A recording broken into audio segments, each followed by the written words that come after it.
হ্যাঁ, আজকের টপিক আমাদের হচ্ছে গ্যাসের আচরণ, তাই না? তো গ্যাসের আচরণ কথার অর্থ পদার্থের তিনটি অবস্থা।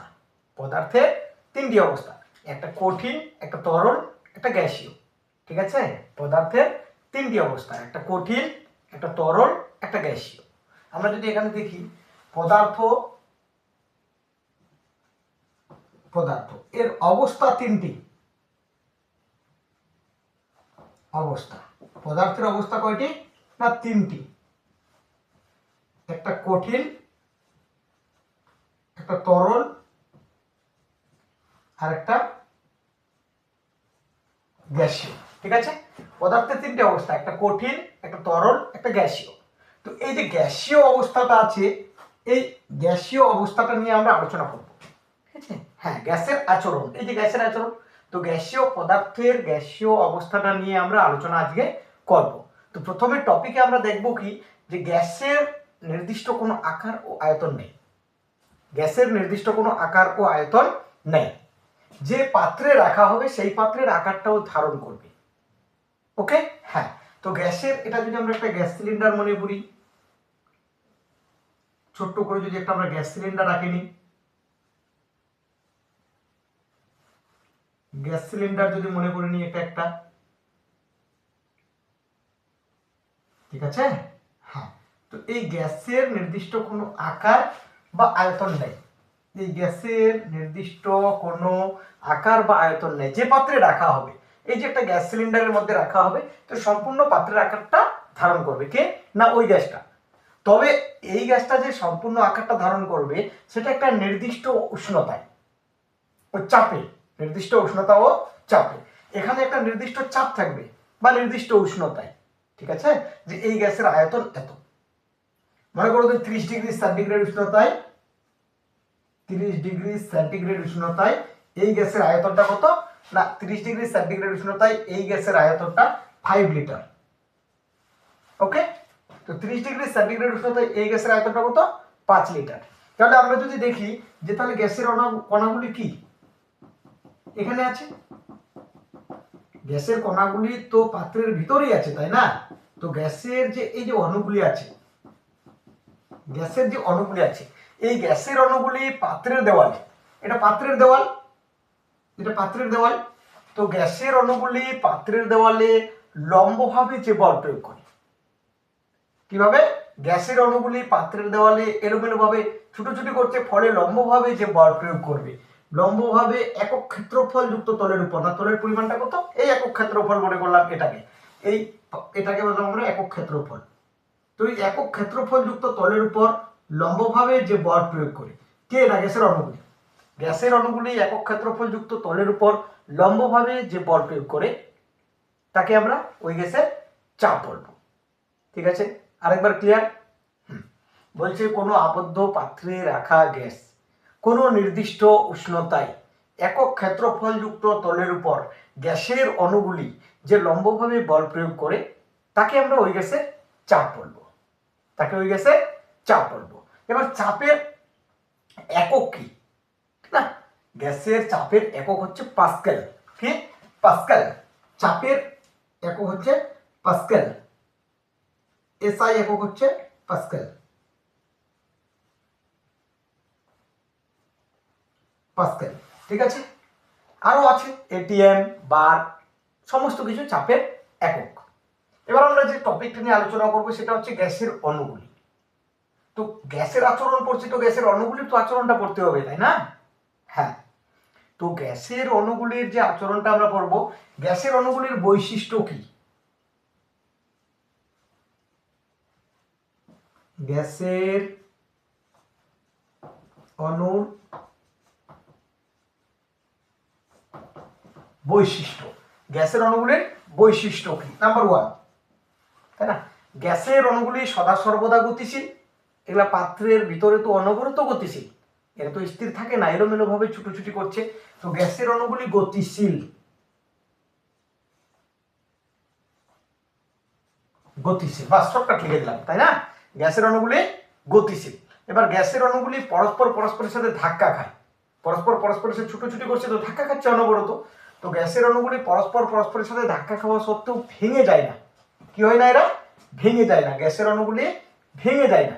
কারণ গ্যাসের অণুগুলি ভেঙে না যাওয়ার কারণ হচ্ছে গ্যাসের অণুগুলি স্থিতিস্থাপক। গ্যাসের অণুগুলি স্থিতিস্থাপক, গ্যাসের অণুগুলি নিরেট। আবার গ্যাসের অণুগুলি নিরেট কিন্তু স্থিতিস্থাপক হওয়ায় গ্যাসের অণুগুলি ভেঙে যায় না।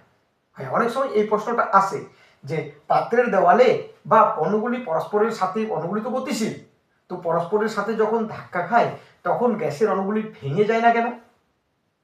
তখন অ্যান্সারটা কি দিতে হবে না, গ্যাসের অণুগুলি এই জন্যই ভেঙে না যে গ্যাসের অণুগুলি নিরেট হলেও, গ্যাসের অণুগুলি নিরেট হলেও এগুলো ভেঙে যায় না।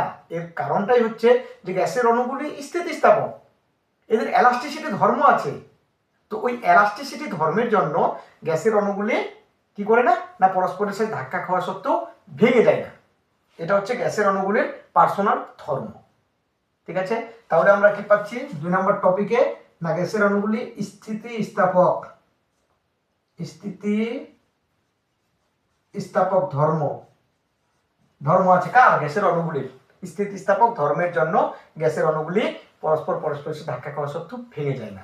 ওকে, এবার গ্যাসের অণুগুলি পাত্রের দেওয়ালে কিভাবে ছুটোছুটি করে, ব্রাউনীয় গতিতে। ব্রাউনীয় গতিতে কিভাবে ছুটোছুটি করে, ব্রাউনীয় গতিতে। ব্রাউনীয় গতি বলতে কি বুঝবো, এই কণাটা এদিকেও ছুটতে পারে, এদিকেও ছুটতে পারে, এদিকেও ছুটতে পারে, এদিকেও ছুটতে পারে, এদিকেও, মানে কণাটা নির্দিষ্ট দিকে কোনো যাতায়াতের যে টার্গেট সেটা না।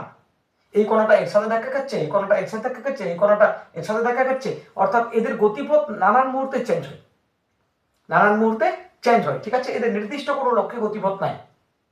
তাই এই গ্যাসের অণুগুলির এরকম গতিকে বলবো আমরা ব্রাউনীয় গতি। গ্যাসের অণুগুলির মধ্যে ব্রাউনীয় গতি বর্তমান। ঠিক আছে, গ্যাসের অণুগুলির আর বৈশিষ্ট্য কি, না গ্যাসের অণুগুলি উষ্ণতার উপর নির্ভরশীল। গ্যাসের অণুগুলি উষ্ণতার উপর নির্ভরশীল। এবার গ্যাসের অণুগুলির উষ্ণতা যদি বাড়ে তাহলে গ্যাসের অণুগুলির গতিবেগ বাড়বে। গ্যাসের অণুগুলির উষ্ণতা যদি বাড়ে গ্যাসের গতিবেগ বাড়বে, গ্যাসের অণুগুলির গতিবেগ বাড়বে।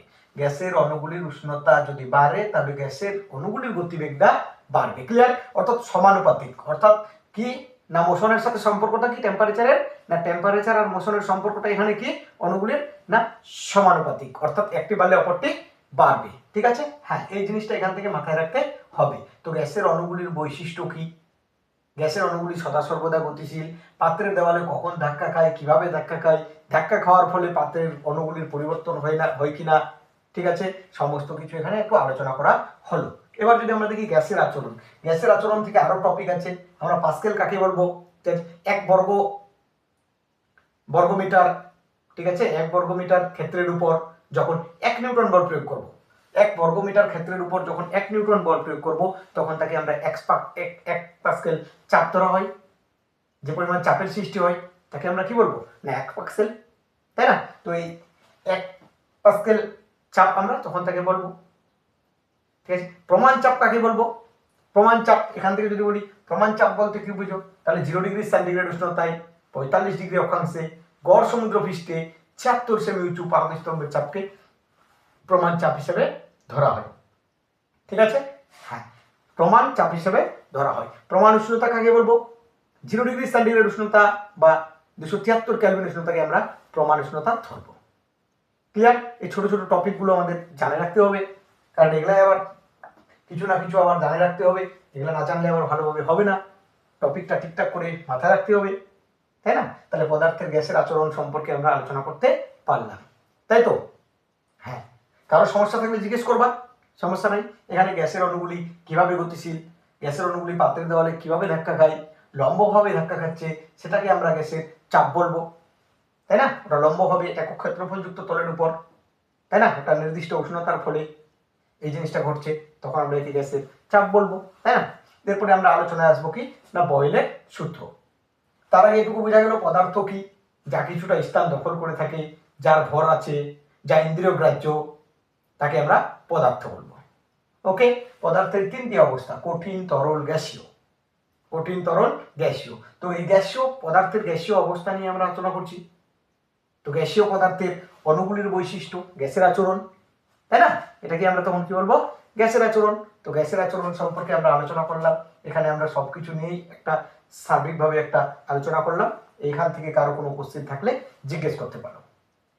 এটুকু ক্লিয়ার হলো? হ্যাঁ, ঠিক আছে, এটুকু তাহলে আজকে এই পর্যন্ত থাকলো, পরে আবার দেখা হবে বয়েলের সূত্র নিয়ে।